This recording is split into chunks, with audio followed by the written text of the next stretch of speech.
ರಾಜ್ಯ ಕಾಂಗ್ರೆಸ್ನ ಕುರ್ಚಿ ಕದನದ ಎಪಿಸೋಡ್ ಈಗ ಮತ್ತೆ ಮುಂದುವರೆದಂತೆ ಕಾಣಿಸ್ತಾ ಇದೆ. ಯಾಕೆ ಅಂತಂದು ಹೇಳಿದ್ರೆ, ನಾಯಕತ್ವ ಒಂದು ಕಡೆಗೆ ಕಾಂಗ್ರೆಸ್ ಹೈಕಮಾಂಡ್ ಪಂಚರಾಜ್ಯಗಳ ಚುನಾವಣೆ ಇರುವಂಥ ಕಾರಣಕ್ಕಾಗಿ ಪಂಚರಾಜ್ಯಗಳನ್ನು ಗೆಲ್ಲಲೇಬೇಕು ಅನ್ನೋಂಥ ಲೆಕ್ಕಾಚಾರದಲ್ಲಿ ಒಂದಷ್ಟು ಶತಪ್ರಯತ್ನ ಮಾಡಲಿಕ್ಕೆ ಹೈಕಮಾಂಡ್ ಬ್ಯುಸಿ ಆಗಿದೆ. ಇತ್ತ ರಾಜ್ಯ ಕಾಂಗ್ರೆಸ್ನಲ್ಲಿ ಕುರ್ಚಿಯ ಕದನ, ಸಿ ಎಂ ಸಿದ್ದರಾಮಯ್ಯನವರ ನೇತೃತ್ವದ ಬಣ ಹಾಗೂ DCM DK ಶಿವಕುಮಾರ್ ಅವರ ನೇತೃತ್ವದ ಬಣ, ಎರಡೂ ಬಣಗಳ ನಡುವೆ ಒಂದು ರೀತಿಯ ಅಗ್ಗಜಗ್ಗಾಟ ತಾರಕಕ್ಕೇರದಂತೆ ಕಾಣಿಸ್ತಾ ಇರುವಂಥದ್ದು. ಈ ಜಟಾಪಟಿ ಎಷ್ಟರ ಮಟ್ಟಿಗೆ ಬಂದಿದೆ ಅಂತಂದು ಹೇಳಿದ್ರೆ, ಬೀದಿ ನಾಯಿಗಳ ಕಾಳಗ ಅನ್ನೋ ರೀತಿಯಲ್ಲಿ ಕೂಡ ಬಿಂಬಿತ ಆಗ್ತಾ ಇದೆ. ಕಾರಣ ಏನಂತಂದು ಹೇಳಿದ್ರೆ, ಮೊನ್ನೆ ಮಾತನಾಡುವಂಥ ಸಂದರ್ಭದಲ್ಲಿ ಸಚಿವ SC ಮಹದೇವಪ್ಪ ಅವರು ಮಾತನಾಡುವಂಥ ನಾಯಕತ್ವ ಬದಲಾವಣೆಯ ವಿಚಾರ ಒಂದಷ್ಟು ಮಾಧ್ಯಮಗಳು ಪ್ರಶ್ನೆ ಮಾಡುವಂಥ ಸಂದರ್ಭದಲ್ಲಿ ನೇರವಾಗಿ ಹೈಕೋರ್ಟ್ ಬೀದಿ ನಾಯಿಗಳನ್ನು ಹಿಡಿದು ಒಳಗಾಕಿ ಅನ್ನುವಂಥ ಮಾತನ್ನು ಕೂಡ ಹೇಳಿದೆ ಅನ್ನುವಂಥ ಮಾತನ್ನು ನೆನಪು ಮಾಡಿದ್ರು. ಮುಂದುವರೆದು ಮಾಧ್ಯಮಗಳು ಕೇಳಿದ್ರು, ಇಲ್ಲ ನಾಯಕತ್ವ ಬದಲಾವಣೆಯ ವಿಚಾರ ಅಂತ ಕೇಳಿದಂಥ ಸಂದರ್ಭದಲ್ಲಿ ನೀವು ಹೈಕೋರ್ಟ್ ಹೇಳಿದಂಥ ಹೇಳಿಕೆಯನ್ನು ಯಾಕೆ ನೀವು ನೆನಪು ಮಾಡ್ಕೊಂಡ್ರಿ, ಅದಕ್ಕೂ ಇದಕ್ಕೂ ಏನು ಸಂಬಂಧ ಅನ್ನೋಂಥ ಮಾತುಗಳನ್ನು ಕೂಡ ಹೇಳಿದ್ರು. ಆವಾಗ ಇಲ್ಲ ನಾನು ಹೇಳಿದ್ದಲ್ಲ ಕೋರ್ಟ್ ಹೇಳಿದ್ದು ಅನ್ನುವಂಥ ಹೇಳೋದ್ರ ಮೂಲಕ ಮುಂದುವರೆದು ನಾಯಿಯನ್ನು ಬಾಲವೇ ಅಲ್ಲಾಡಿಸಿದರೆ ಹೇಗೆ ಅನ್ನುವಂಥ ಹೇಳಿಕೆಗಳನ್ನು ಕೊಟ್ಟರು. ಇದರ ಜೊತೆಗೆ BK ಹರಿಪ್ರಸಾದ್ ಅವರು ಕೂಡ ಮಾತನಾಡುವಂಥ ಸಂದರ್ಭದಲ್ಲಿ DCM DK ಶಿವಕುಮಾರ್ ಅವರು ಒಂದು KPCC ಅಧ್ಯಕ್ಷರಲ್ಲ, ಅವರು ಬಂಡೆ ಅಲ್ಲ, ಇಂಜಿನ್ ಇದ್ದಾಗೆ. ಇಂಜಿನ್ ಬರುವಂಥ ಸಂದರ್ಭದಲ್ಲಿ ದೊಡ್ಡ ಮಟ್ಟದ ಸೌಂಡ್ ಆಗುತ್ತೆ. ಆ ಸೌಂಡ್ ಆದಂಥ ಸಂದರ್ಭದಲ್ಲಿ ಅಂದರೆ ರೈಲ್ವೆ ನಿಲ್ದಾಣಕ್ಕೆ ಬಂದಂಥ ಸಂದರ್ಭದಲ್ಲಿ ಟೀಮ್ ಆರೋರು ಅಥವಾ ಬೇರೆಯವರೆಲ್ಲರೂ ಕೂಡ ಕಿರ್ಚಾಡ್ತಾರೆ, ಅರ್ಚಾಡ್ತಾರೆ. ಅದಾದ ನಂತರದಲ್ಲಿ ರೈಲ್ವೆ ಹೋದ ನಂತರದಲ್ಲಿ ಎಲ್ಲವೂ ಕೂಡ ಸೈಲೆಂಟ್ ಆಗ್ತದೆ ಅನ್ನುವಂಥ ಮಾತುಗಳನ್ನು ಹೇಳಿದರು. ಈ ಸಿದ್ದರಾಮಯ್ಯನವ್ರನ್ನ ಬೆಂಬಲಿಸುವಂಥ ಅಥವಾ ಅವರ ಬಣದಲ್ಲಿ ಗುರುತಿಸಿಕೊಂಡಿರುವಂಥ ನಾಯಕರ ಮಾತುಗಳಿಂದ KPCC ಅಧ್ಯಕ್ಷ DK ಶಿವಕುಮಾರ್ ಅವರು ಹಾಗೂ ಮಾಜಿ ಸಂಸದ ಮತ್ತು DK ಶಿವಕುಮಾರ್ ಅವರ ಸಹೋದರ DK ಸುರೇಶ್ ಅವರಾಗಿರ್ಬೋದು, ಮತ್ತು DK ಶಿವಕುಮಾರ್ ಅವ್ರನ್ನ ಬೆಂಬಲಿಸುವಂಥ ಶಾಸಕರನ್ನ ಎಲ್ಲೋ ಒಂದು ರೀತಿ ಕೆರಳಿಸಿದಂತೆ ಇದೆ. ಅದರ ಭಾಗವಾಗಿಯೇ DK ಶಿವಕುಮಾರ್ ಅವರು ಕೂಡ ಹೇಳಿದ್ರು, ಇಲ್ಲಿ ರಬ್ಬಿಂಗ್ ಮಾಡ್ಕೊಳ್ಳೋದಕ್ಕಿಂತ ಅಂದರೆ ಎಲ್ಲರೂ ಕೂಡ ಸಿ ಎಂ ಸಿದ್ದರಾಮಯ್ಯನವ್ರನ್ನ ಬೆಂಬಲಿಸುವಂಥ ಶಾಸಕರೇ ಹೆಚ್ಚು ಖಾಸಗಿ ಟೂರ್ ಹೋಗ್ತಾ ಇರುವಂಥ ಕಾರಣಕ್ಕಾಗಿ ಇಂತಹ ಸಂದರ್ಭದಲ್ಲಿ DK ಶಿವಕುಮಾರ್ ಅವ್ರ ಬಣದಲ್ಲಿ ಗುರುತಿಸಿಕೊಂಡಿರುವಂಥ ಶಾಸಕರೆಲ್ಲರೂ ಕೂಡ ಯಾವುದೇ ರೀತಿಯ ಪ್ರವಾಸಕ್ಕಾಗಲಿ ಅಥವಾ ರೆಸಾರ್ಟ್ಗೆ ಹೋಗೋವಂಥದ್ದಾಗಲಿ ಇದು ಯಾವುದಕ್ಕೂ ಕೂಡ ಮಾಡದೇ ಒಂದು ರೀತಿ ಸೈಲೆಂಟ್ ಆಗುವ ಮೂಲಕ ನಮ್ಮದೇನು ತಪ್ಪು ಇಲ್ಲ, ಇದೆಲ್ಲವೂ ಕೂಡ ಆ ಬಣದ ತಪ್ಪೇ ಅನ್ನುವಂಥ ಒಂದು ಸಂದೇಶ ರವಾನೆ ಮಾಡುವಂಥ ಸೈಲೆಂಟ್ ಗೇಮನ್ನು ಕೂಡ ಇಲ್ಲಿ DCM DK ಶಿವಕುಮಾರ್ ಅವ್ರ ಬಣದಿಂದ ಆಗ್ತಾ ಇದೆ ಅಂತಂದು ಹೇಳಿದರೆ ತಪ್ಪು ಆಗಲಿಕ್ಕಿಲ್ಲ. ಅದರ ಜೊತೆಗೆ ಪದೇ ಒಂದು ರೀತಿಯ ವ್ಯಂಗ್ಯವಾದಂತಹ ಮಾತುಗಳನ್ನು ಆಡುವ ಮೂಲಕ ಭರವಸೆಗಳನ್ನು ವ್ಯಕ್ತಪಡಿಸ್ತಾ ಇದ್ದಾರೆ. DK ಶಿವಕುಮಾರ್ ಹೇಳಿದ್ರು, ಸಮಯ ಸಂದರ್ಭ ಬಂದಂಥ ಸಂದರ್ಭದಲ್ಲಿ ಸ್ವತಃ ಸಿದ್ದರಾಮಯ್ಯನವರೇ ರಾಜ್ಯದ ಜನರಿಗೆ ಉತ್ತರವನ್ನು ಕೊಡ್ತಾರೆ ಅನ್ನೋಂಥ ಮಾತುಗಳನ್ನು ಕೂಡ ಹೇಳಿದ್ರು. ಅದರ ಜೊತೆಗೆ DK ಸುರೇಶ್ ಅವರು ಮಾತನಾಡುವಂಥ ಸಂದರ್ಭದಲ್ಲಿ ಮಹದೇವಪ್ಪನವರ ಮಾತಿಗೆ ತಿರುಗೇಟು ಕೊಡುವಂಥ ಸಂದರ್ಭದಲ್ಲಿ ನಿಯತ್ತಿನ ಮೂಲ ಕಾಂಗ್ರೆಸ್ಸಿಗರೇನಿದ್ದಾರಲ್ಲ ಅವರು ನಿಯತ್ತಿನ ನಾಯಿಗಳು ಅನ್ನೋ ರೀತಿಯಲ್ಲಿ, ಅಂದರೆ ನಾವು ಯಾವುದೇ ರೀತಿಯ ಹೊರಗಡೆಯಿಂದ ಬಂದವರಲ್ಲ, ನಾವು ಮೂಲ ಕಾಂಗ್ರೆಸ್ಸಿಗರು ಅನ್ನುವಂಥ ವಾದವನ್ನು ಮುಂದಿಟ್ಟರು. ಅದರ ಮುಂದುವರೆದ ಭಾಗವಾಗಿಯೇ ಇವತ್ತು ಕುಣಿಗಲ್ ಶಾಸಕರಾದಂಥ ರಂಗನಾಥ್ ಅವರು ಕೂಡ ಮಾತನಾಡುವಂಥ ಸಂದರ್ಭದಲ್ಲಿ ಈ ರೀತಿಯ ಹೇಳಿಕೆಗಳನ್ನು ನಾವು ಅಪೇಕ್ಷೆ ಅಥವಾ ನಿರೀಕ್ಷೆ ಮಾಡಿರಲಿಲ್ಲ ಮಹದೇವಪ್ಪನವ್ರ ಮೂಲಕ. ಅಂದರೆ 2018ರ ಚುನಾವಣೆ ಸ್ವತಃ CM ಸಿದ್ದರಾಮಯ್ಯನವರು ಮತ್ತು ಮಹದೇವಪ್ಪ ಅವರ ನೇತೃತ್ವದಲ್ಲಿ, ಮಹದೇವಪ್ಪ ಅವರು ಕೂಡ ಸಿದ್ದರಾಮಯ್ಯನವ್ರ ಜೊತೆಗಿದ್ದರು, ಅವರ ತನು ಮನ ಧನದ ಶ್ರಮದಿಂದನೇ ನಾವು 80 ಸ್ಥಾನವನ್ನು ಗೆದ್ದಿದ್ದೇವೆ, ಈಗಲೂ ಕೂಡ ಅವ್ರ ನೇತೃತ್ವವನ್ನು ವಹಿಸ್ತಾರೆ ಅಂತಂದು ಹೇಳಿದ್ರೆ ನಾವು ಅವರಿಂದ ಹೋಗ್ತೀವಿ ಅನ್ನೋ ಒಂದು ರೀತಿ ವ್ಯಂಗ್ಯಭರಿತಿಯ ತಿರುಗೇಟನ್ನು ಕುಣಿಗಲ್ ರಂಗನಾಥ್ ಅವರು ಕೊಟ್ಟಿದ್ದಾರೆ. ಅಂದರೆ ಕಾಂಗ್ರೆಸ್ನಲ್ಲಿ ಒಂದು ರೀತಿ ಇವರ ಹೇಳಿಕೆಗೆ ಅವರ ಹೇಳಿಕೆಗಳು, ಅವರ ಹೇಳಿಕೆಗೆ ಪ್ರತಿ ಹೇಳಿಕೆಗಳು ಕೊಡೋದ್ರ ಜೊತೆಗೆ ಈ ನಡುವೆ ಮಾಧ್ಯಮಗಳ ಮೇಲೆ ಒಂದಷ್ಟು ಬೊಟ್ಟು ಮಾಡುವ ಕೆಲಸವೂ ಕೂಡ ಪ್ರಸಂಗಗಳು ನಡೆದಿದ್ದಾವೆ. ಆದರೆ ಒಂದಂತೂ ಸತ್ಯ, ರಾಜ್ಯ ಕಾಂಗ್ರೆಸ್ನಲ್ಲಿ ಯಾವುದೇ ರೀತಿಯ ಒಳಬೇಗುದಿ ಏನಿದೆ ಅದು ಸದ್ಯಕ್ಕೆ ನಿಲ್ಲುವಂಥ ಯಾವುದೇ ಲಕ್ಷಣಗಳು ಕಾಣಿಸ್ತಾ ಇಲ್ಲ. ಇವತ್ತು ಸಿದ್ದರಾಮಯ್ಯನವರ ಟೀಮ್ನವರು ಮಾತಾಡಿದ್ರೆ ಇನ್ನೊಂದು ದಿವಸ DCM DK ಶಿವಕುಮಾರ್ ಅವ್ರನ್ನ ಟೀಮಿಂದನೂ ಕೂಡ ಮಾತನಾಡುವಂಥ ಪ್ರಸಂಗಗಳು ನಡೀತಾ ಇದ್ದಾವೆ. ಆದರೆ ಕಾಂಗ್ರೆಸ್ ಹೈಕಮಾಂಡ್ ಯಾವುದೇ ರೀತಿಯ ಈ ಸದ್ಯದ ಚುನಾವಣೆಯ ಮುಗಿಯುವವರೆಗೂ ಕೂಡ ಕರ್ನಾಟಕದ ರಾಜ್ಯದ ರಾಜಕಾರಣದ ವಿಚಾರಕ್ಕೆ ತಲೆ ಹಾಕುವ ಯಾವ ಲಕ್ಷಣಗಳು ಕಾಣಿಸ್ತಾ ಇಲ್ಲ. ಹಾಗಾಗಿನೇ AICC ಅಧ್ಯಕ್ಷ ಮಲ್ಲಿಕಾರ್ಜುನ್ ಖರ್ಗೆ ಅವರು ಕೂಡ ಪ್ರವಾಸಕ್ಕೆ ಹೋಗೋದಾಗಿರ್ಬೋದು ಅಥವಾ ಇನ್ನೊಂದಕ್ಕೆ ಹೋಗೋದಾಗಿರ್ಬೋದು, ಅದೆಲ್ಲವೂ ಕೂಡ ಲೋಕಲ್ ಇಶ್ಯೂ, ಸ್ಥಳೀಯ ವಿಷಯ ಸ್ಥಳೀಯವಾಗಿಯೇ ಬಗೆಹರಿಸ್ಕೊಳ್ಬೇಕು ಅನ್ನೋಂತಹ CM ಒಂದು ಸೂಚನೆಯನ್ನು ಕೂಡ ಪರೋಕ್ಷವಾಗಿ ಕೊಟ್ಟಿದ್ದಾರೆ, ನೇರವಾಗಿಯೂ ಕೊಟ್ಟಿದ್ದಾರೆ, ಪರೋಕ್ಷವಾಗಿ ಕೊಟ್ಟಿದ್ದಾರೆ.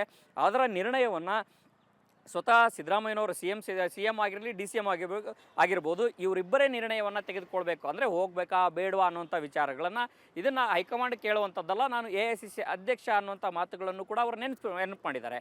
ಸ್ವತಃ ಹೈಕಮಾಂಡ್ ನಾಯಕರೇ ಅಷ್ಟು ಸ್ಪಷ್ಟವಾಗಿ ಹೇಳಿದಾಗಲೂ ಕೂಡ ಇಲ್ಲಿ ರಾಜ್ಯದ ಕುರ್ಚಿಯ ಕದನದ ವಿಚಾರ ಸೈಲೆಂಟ್ ಆಗುವಂಥ ಯಾವುದೇ ಲಕ್ಷಣಗಳು ಕಾಣಿಸ್ತಾ ಇಲ್ಲ. ಎಲ್ಲಿ ಸೈಲೆಂಟ್ ಆಗಿಬಿಟ್ರೆ ಈ ವಿಚಾರವೇ ನಿಂತು ಹೋಗ್ಬಿಡುತ್ತೋ ಏನೋ ಅನ್ನೋಂಥ ಆತಂಕದಲ್ಲೂ ಕೂಡ DCM DK ಶಿವಕುಮಾರ್ ಅವರು ಬಣದಲ್ಲಿ ಇರುವಂಥದ್ದು. ಮತ್ತು ಒಂದು ಸೂಕ್ಷ್ಮವಾದಂಥ ಹೇಳಿಕೆ ಏನು ಕೊಡ್ತಾ ಇದ್ದಾರಂದರೆ, ಯಾವುದೇ ರೀತಿಯ ರಬ್ಬಿಂಗ್ ಮಾಡೋದ್ರ ಮೂಲಕ ನಾವೇನಾದರೂ ಅಧಿಕಾರ ಪಡಿತೀವಿ ಅನ್ನುವಂಥದ್ದಾದರೆ ಅದು ಮತ್ತೊಂದು ರೀತಿಯ ಸಂಘರ್ಷಕ್ಕೆ ಕಾರಣವಾಗ್ಬೋದು ಅನ್ನೋಂಥ ರೀತಿಯಲ್ಲಿ ಒಂದಷ್ಟು ಜಾಣ ನಡೆಗಳನ್ನು ಕೂಡ DCM DK ಶಿವಕುಮಾರ್ ಅವರ ಬಣದಲ್ಲಿ ಈಗ ಕೇಳಿಬರ್ತಾರಂಥದ್ದು. ಒಟ್ಟಾರೆಯಾಗಿ ರಾಜ್ಯ ಕಾಂಗ್ರೆಸ್ನ ಸರ್ಕಾರ 1000 ದಿನಗಳನ್ನು ಪೂರೈಸಿದೆ. ಒಂದು ಕಡೆಗೆ ಗ್ಯಾರಂಟಿಗಳನ್ನು, ಪಂಚ ಗ್ಯಾರಂಟಿಗಳನ್ನು ಕೊಟ್ಟಿದ್ದೀವಿ, ನಾವು ಅಭಿವೃದ್ಧಿಗಳನ್ನು ಮಾಡಿದ್ದೀವಿ ಅನ್ನುವಂಥ ಮಾತುಗಳು. ಮತ್ತೊಂದು ಕಡೆಗೆ CM ಸಿದ್ದರಾಮಯ್ಯನವರು ತಮ್ಮ ಬಜೆಟನ್ನು ದಾಖಲಿಸಲಿಕ್ಕೆ, ಒಂದಷ್ಟು ಮಂಡಿಸಲಿಕ್ಕೆ ಎಲ್ಲ ರೀತಿಯ ಸಿದ್ಧತೆಗಳನ್ನು ಮಾಡ್ಕೊಳ್ತಾ ಇರುವಂಥದ್ದು. ಇಲಾಖಾವಾರು ಸಭೆ ಆಯಿತು, ಸಮುದಾಯವಾರುಗಳ ಸಭೆ ಆಯಿತು, ಬೇರೆ ಬೇರೆ ವಿವಿಧ ಸಂಘ ಸಂಸ್ಥೆಗಳದ್ರ ಮೂಲಕ ಅವರ ಬೇಡಿಕೆಗಳೇನು ಅನ್ನುವಂಥ ಎಲ್ಲವನ್ನೂ ಕೂಡ ಕೇಳಿಸಿಕೊಳ್ಳುವಂತಹ ಪ್ರಯತ್ನವನ್ನು ಮಾಡ್ತಾ ಇದ್ದಾರೆ. ಆರ್ಥಿಕ ಇಲಾಖೆಯ ಅಧಿಕಾರಿಗಳ ಜೊತೆಗೂ ಕೂಡ ಸಭೆಗಳನ್ನು ನಡೆಸಿಕೊಂಡು ಅಳೆದು ತೂಗಿ ಒಂದಷ್ಟು ದಾಖಲೆ ಪ್ರಮಾಣದ ಬಜೆಟನ್ನು ಮಂಡಿಸಲಿಕ್ಕೆ ಎಲ್ಲ ರೀತಿಯ ಸಿದ್ಧತೆಗಳನ್ನು ಮಾಡ್ಕೊಂಡಿದ್ದಾರೆ. ಆದರೆ ಈ ಸಿದ್ಧತೆಯನ್ನು ಗಮನಿಸೋದಾದರೆ ಸದ್ಯಕ್ಕೆ ರಾಜ್ಯ ಕಾಂಗ್ರೆಸ್ನಲ್ಲಿ ನಾಯಕತ್ವ ಬದಲಾವಣೆಯ ವಿಚಾರ ಏನಿದೆ ಅದು ಬ್ರೇಕ್ ಹಾಕುವ ನಿಟ್ಟಿನಲ್ಲಿ ಒಂದಷ್ಟು ಸದ್ಯಕ್ಕೆ ನಾಯಕತ್ವ ಬದಲಾವಣೆ ಇಲ್ಲ ಅನ್ನುವಂಥ ಸಂದೇಶವಂತೂ ಸ್ಪಷ್ಟವಾಗಿ ರವಾನೆ ಆಗ್ತಾ ಇದೆ. ಆದಾಗ್ಯೂ ಕೂಡ ಏಟಿಗೆ ಎದುರೇಟು ಕೊಡುವಂತಹ ಪಾಲಿಟಿಕ್ಸ್, ಟಾಕ್ ವಾರ್ ಜೋರಾಗಿ ನಡೀತಾ ಇದೆ. ಈ ಟಾಕ್ ವಾರ್ನ ನಡುವೆ ಇತ್ತಿಷ್ಟೆಲ್ಲ ಗೊಂದಲಗಳ ನಡುವೆ ಖಾಸಗಿ ಟೂರ್ಗೆ ಹೋಗದಂಥ ಶಾಸಕರು ಕೂಡ ಇದನ್ನು ಒಂದು ಸ್ಪಷ್ಟಪಡಿಸುವಂಥ ಕೆಲಸವನ್ನು ಮಾಡಲಿಲ್ಲ. ನಾವು ಮೇಲ್ನೋಟಕ್ಕೆ ಅವರು ಹೇಳ್ತಾ ಇರುವಂಥದ್ದು ಏನಂದರೆ, ನಮ್ಮ ಸ್ವಂತ ಖರ್ಚಿನಲ್ಲಿ ನಾವು ನಮ್ಮ ಕುಟುಂಬದ ಜೊತೆಗೆ ಹೋಗ್ತಾ ಇದ್ದೀವಿ ಅನ್ನೋಂಥ ಸಂದೇಶಗಳನ್ನು ಕೊಟ್ಟರು. ಹಾಗಿದ್ದಂಥ ಸಂದರ್ಭದಲ್ಲಿ ಪ್ರಾರಂಭದಲ್ಲಿ 35 ಜನರ ತಂಡವಾದಂಥ ಶಾಸಕರ ಸಂಖ್ಯೆ ಅದು ದಿನವೇ ಪ್ರಮಾಣ ಯಾವಾಗ ಈ ಗೊಂದಲಗಳು ಶುರುವಾಯಿತು, ಯಾವಾಗ ಈ ರೀತಿ DK ಶಿವಕುಮಾರ್ ಅವರ ಕೆಂಗಣ್ಣಿಗೆ ಕೂಡ ಗುರಿ ಆಗಬಹುದು, ಅಥವಾ ಸುರ್ಜೇವಾಲಾ ಅವರು ಕರೆ ಮಾಡಿ ಮಾಹಿತಿ ಪಡೆದುಕೊಂಡಿದ್ದಾರೆ ಅನ್ನೋಂಥದ್ದು, ಹೈಕಮಾಂಡ್ಗೂ ಕೂಡ ಯಾರ್ಯಾರೆಲ್ಲ ಹೋಗಿದ್ದಾರೆ, ಪ್ರವಾಸಕ್ಕೆ ಹೋಗಿದ್ದಾರೆ ಅನ್ನೋಂಥ ಮಾಹಿತಿ ಏನು ರವಾನೆ ಆಯಿತು. ಈ ಗೊಂದಲಗಳು ಯಾಕೆ ಬೇಕು ಅನ್ನುವಂತಹ ನಿಟ್ಟಿನಲ್ಲಿ 35 ಜನ ಹೋಗಬೇಕಾದಂಥ ಪ್ರವಾಸದ ಸಂಖ್ಯೆ ಅದು ಇಂದಿನ ದಿನಕ್ಕೆ 22ಕ್ಕೆ ಇಳಿತು. ಆ 22ರಲ್ಲೂ ಕೂಡ ಸದ್ಯಕ್ಕಿರುವಂಥ ಮಾಹಿತಿಯ ಪ್ರಕಾರ ಒಟ್ಟು 13ರಿಂದ 14 ಜನ ಮಾತ್ರ ವಿದೇಶಿ ಪ್ರವಾಸಕ್ಕೆ ಹೋಗಿದ್ದಾರೆ ಅನ್ನುವಂಥ ಮಾಹಿತಿಗಳಿರುವಂಥದ್ದು. ಹಾಗಾಗಿ ರಾಜ್ಯ ಕಾಂಗ್ರೆಸ್ನಲ್ಲಿ ಈ ಕುರ್ಚಿಯ ಕದನದಿಂದವೇ ಎಲ್ಲವೂ ಕೂಡ ಗೊಂದಲಗಳು, ಅಯೋಮಯಗಳು ಆಗ್ತಾ ಇದೆ. ಇದರಿಂದ ಕಾಂಗ್ರೆಸ್ನ ಕಾರ್ಯಕರ್ತರು ಕೂಡ ಬೇಸರಗೊಂಡಿದ್ದಾರೆ. ಯಾಕೆ ಅಂತಂದು ಹೇಳಿದ್ರೆ, ಒಂದಷ್ಟು ಅಧಿಕಾರಕ್ಕೆ ಬಂದಂಥ ಸಂದರ್ಭದಲ್ಲಿ ಸಚಿವರು ಅಧಿಕಾರ ಅನುಭವಿಸ್ತಾ ಇದ್ದಾರೆ, ಉಳಿದಂಥ ಎಲ್ಲ ನಾಯಕರು ಕೂಡ ಅಧಿಕಾರ ಅನುಭವಿಸ್ತಾ ಇದ್ದಾರೆ. ಆದರೆ ಕಾರ್ಯಕರ್ತರಿಗೆ ಯಾವುದೇ ರೀತಿಯ ಅಧಿಕಾರ ಸಿಗ್ತಾ ಇಲ್ಲ ಅನ್ನೋಂಥ ಒಂದು ಸಣ್ಣ ಪ್ರಮಾಣದ ಅಲ್ಲದ್ದು ದೊಡ್ಡ ಪ್ರಮಾಣದ ಬೇಸರವನ್ನು ಕೂಡ ಇಟ್ಕೊಂಡಿರುವಂಥ ಸಂದರ್ಭದಲ್ಲಿ ಯಾವುದೂ ಕೂಡ ಸರಿ ಇಲ್ಲ ಅನ್ನುವಂಥ ವಾತಾವರಣದ ಸಂದರ್ಭದಲ್ಲಿ ಈಗ ಖಾಸಗಿ ಪ್ರವಾಸ ಮತ್ತೆ ಚರ್ಚೆಗೆ ಗ್ರಾಸವಾಗಿದೆ. ಆದರೆ ಕಾಂಗ್ರೆಸ್ ಹೈಕಮಾಂಡ್ ಇದನ್ನೆಲ್ಲವನ್ನೂ ಕೂಡ ಸೂಕ್ಷ್ಮವಾಗಿ ಗಮನಿಸ್ತಾ ಇದೆ. ಯಾರು ಪ್ರವಾಸಕ್ಕೆ ಹೋದರು, ಯಾಕೆ ಹೋದರು, ಅವರ ಸ್ವಂತ ಖರ್ಚಿನಲ್ಲಿಯೇ ಹೋದ್ರಾ, ಅಥವಾ ಅವ್ರಿಗೆ ಯಾರಾದರೂ ಪ್ರಾಯೋಜಕತ್ವ ಇತ್ತಾ, ಇದ್ದಕ್ಕಿದ್ದ ಹಾಗೆ ಖಾಸಗಿ ಒಂದಷ್ಟು ಅಧ್ಯಯನ ಪ್ರವಾಸ, ಖಾಸಗಿ ಪ್ರವಾಸ ಬದಲಾವಣೆ ಆಗಿದ್ದೇ ಹೇಗೆ, ಈ ಎಲ್ಲ ಮಾಹಿತಿಗಳನ್ನು ಕೂಲಂಕುಷವಾಗಿ ಕಾಂಗ್ರೆಸ್ ಹೈಕಮಾಂಡ್ಗೂ ಕೂಡ ಮಾಹಿತಿ ರವಾನೆ ಮಾಡಲಿಕ್ಕೆ ಒಂದು ಹಂತದ ಅವ್ರದೇ ಸೋರ್ಸ್ ಮೂಲಕ ಮಾಹಿತಿಯನ್ನು ಪಡೆದುಕೊಂಡಿದೆ. ಮತ್ತೊಂದು ಕಡೆಗೆ DK ಶಿವಕುಮಾರ್ ಅವರ ಬಣದಲ್ಲಿ ಗುರುತಿಸಿಕೊಂಡಿರುವಂಥ ಒಂದಷ್ಟು ನಾಯಕರು ಕೂಡ ಯಾರೆಲ್ಲ ಹೋಗಿದ್ದಾರೆ ಅನ್ನುವಂಥ ಮಾಹಿತಿನೂ ಕೂಡ ಕಾಂಗ್ರೆಸ್ ಹೈಕಮಾಂಡ್ಗೆ ಕಳಿಸಿದೆ ಅನ್ನುವಂಥ ಮಾಹಿತಿ ಇದೆ. ಒಟ್ಟಾರೆಯಾಗಿ ರಾಜ್ಯ ಕಾಂಗ್ರೆಸ್ನಲ್ಲಿ ಒಂದು ರೀತಿ ನಾವು ಅಭಿವೃದ್ಧಿ ಕೆಲಸಗಳನ್ನು ಮಾಡಿದ್ದೀವಿ, ಕೊಟ್ಟ ಭರವಸೆಗಳನ್ನು 50% ಈಡೇರಿಸ್ಬಿಟ್ಟಿದ್ದೀವಿ ಅನ್ನೋಂಥದ್ದು, ಇನ್ನಷ್ಟು ಕೆಲವಷ್ಟು ಭರವಸೆಗಳಿದ್ದಾವೆ, ಆ ಎಲ್ಲ ಭರವಸೆಗಳನ್ನು ಈಡೇರಿಸ್ತೀವಿ ಅನ್ನೋಂಥ ಮಾತುಗಳನ್ನು ಆಡಿದಾಗಲೂ ಕೂಡ ಕಾಂಗ್ರೆಸ್ನ ಒಳಗಡೆ ಅಂದರೆ ಪಕ್ಷದ ಒಳಗಡೆನ ಭಿನ್ನ ಬಣಗಳ ನಿಲುವೇನಿದೆ ಆ ನಿಲುವು ಮತ್ತು ಸರ್ಕಾರಕ್ಕೆ ಬರಬೇಕಾದಂಥ ಇಮೇಜು ಇದೆಲ್ಲವೂ ಕೂಡ ಬಣ ಬಡಿದಾಟ, ಕುರ್ಚಿ ಬಡಿದಾಟದಿಂದ ಒಂದಷ್ಟು ಗೋಚರವಾಗ್ತಾ ಇದೆ, ಕಾಣಲಾಗ್ತಾ ಇದೆ. ಸರ್ಕಾರದ ಇಮೇಜು ದಿನದಿಂದ ದಿನಕ್ಕೆ ಅದು ಕಡಿಮೆ ಆಗ್ತಾ ಇದೆ ಅಂತಂದು ಹೇಳಿದ್ರೆ ತಪ್ಪಾಗ್ಲಿಕ್ಕಿಲ್ಲ. ಯಾಕಂತಂದು ಹೇಳಿದ್ರೆ ಈ ಎಲ್ಲ ಗೊಂದಲಗಳಿಂದ ಸಾರ್ವಜನಿಕರಿಗೆ ಯಾವುದೇ ರೀತಿಯ ಪ್ರಯೋಜನಗಳು ಇಲ್ಲದಂತೆ ಆಗ್ತಾ ಇದೆ ಅನ್ನೋಂಥದ್ದಂತೂ ಸ್ಪಷ್ಟ. ಹಾಗಾಗಿ ಸಾರ್ವಜನಿಕ ವಲಯದಿಂದಲೂ ಕೂಡ ಈ ಒಂದು ವಿಚಾರಕ್ಕೆ ಟೀಕೆ ಟಿಪ್ಪಣಿಗಳು ಸಾಕಷ್ಟು ಕೇಳಿ ಬರ್ತಾ ಇದೆ. ಒಟ್ಟಾರೆಯಾಗಿ ಈ ಗೊಂದಲಗಳು, ಗೋಜಲಗಳು ಎಲ್ಲವೂ ಕೂಡ ಬಗೆಹರಿಬೇಕು ಅಂತಂದು ಹೇಳಿದ್ರೆ ಅದು ಪಂಚರಾಜ್ಯಗಳ ಚುನಾವಣೆ ಮುಗಿದ ನಂತರದಲ್ಲಿ ಕಾಂಗ್ರೆಸ್ ಹೈಕಮಾಂಡ್ ನಾಯಕರು ಒಂದು ಸ್ಪಷ್ಟ ನಿರ್ದೇಶನ ಕೊಡಬೇಕು. ಅದು ಸಿದ್ದರಾಮಯ್ಯನವರ ಬಣಕ್ಕೆ ಕೊಡ್ತಾರೋ, ಅಥವಾ DK ಶಿವಕುಮಾರ್ ಅವರ ಬಣಕ್ಕೆ ಕೊಡ್ತಾರೋ, ಅಥವಾ ಇಬ್ಬರನ್ನೂ ಕೂರಿಸಿ ಇಲ್ಲ ಈ ಒಂದು ಪರಿಸ್ಥಿತಿಯಲ್ಲಿ ಯಾವ ನಿರ್ಧಾರವನ್ನು ತೆಗೆದುಕೊಳ್ತಾರೆ ಅನ್ನುವಂಥದ್ದು ಕೂಡ ಒಂದಷ್ಟು ಕುತೂಹಲಕರ ಆಗಿದೆ. ಹಾಗಾಗಿ ಹೈಕಮಾಂಡ್ ಮಧ್ಯಪ್ರವೇಶ ಮಾಡಿ ಒಂದು ಸ್ಪಷ್ಟವಾದಂಥ ನಿರ್ದೇಶನ ಕೊಡುವವರೆಗೂ ಕೂಡ ಈ ಕಾಳಗ ನಿಲ್ಲುವಂಥ ಯಾವುದೇ ಲಕ್ಷಣಗಳು ಕಾಣಿಸ್ತಾ ಇಲ್ಲ. ಕ್ಯಾಮ್ರಾ ಪರ್ಸನ್ ಸದಾನಂದ್ ಜೊತೆ ಹನುಮಂತ ದುರ್ಗದ್ ಆರ್ ಕನ್ನಡ ಬೆಂಗಳೂರು.